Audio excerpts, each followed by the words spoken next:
Средби со сите директори на училиштата, анкети со родителите, наставниците, како и со Советот на наставници, се одржуваат периодов во Тетовско, информира Ахмет Ќазими од секторот за јавни дејности. До 10 септември ќе се одлучи дали ќе има услови за физичко присуство на учениците.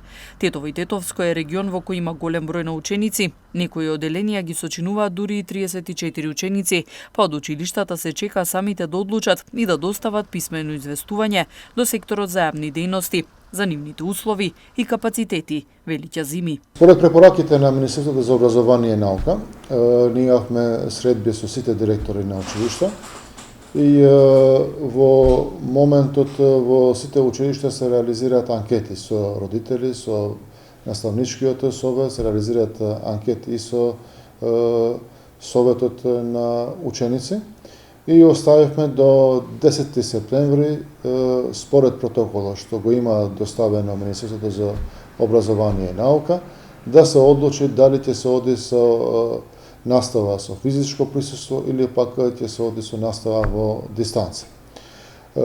Имајќи предвид дека Тетово е град со најголем број на ученици, како општина во државата, и имајќи го предвид фактот дека во најголемиот дел од училиштава во градот имаме ученици, каде што во ученици имаме со максимум број на ученици до 34 ученика, ние оставивме да училиштава сами се одлучат да ги видат протоколите и да не достават нам писмено дали ќе одат со онлайн настава или пак со физичко присуство.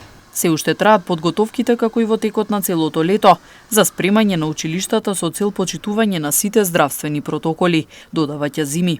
Имајќи предвид дека се зборуваше за разни начини на реализација на наставата, една од нив е со настава во дистанца, каде што се предвидуваше да имаме технички способности во училиштето, имајќи го предвид фактот дека треба да имаме и добра основа за онлайн настава, така да учениците се подготвуваат за да имаме интернет јака конекција, да имаме и смартбордови и да имаме компјутерски поврзани училници, затоа што наставата ќе се реализира од училиштето додека пак учениците ќе ги следат од домашни услови. Пред 1 октомври сите училишта ќе бидат подготвени за начинот на настава кој самите ќе го изберат, вели Ќазими.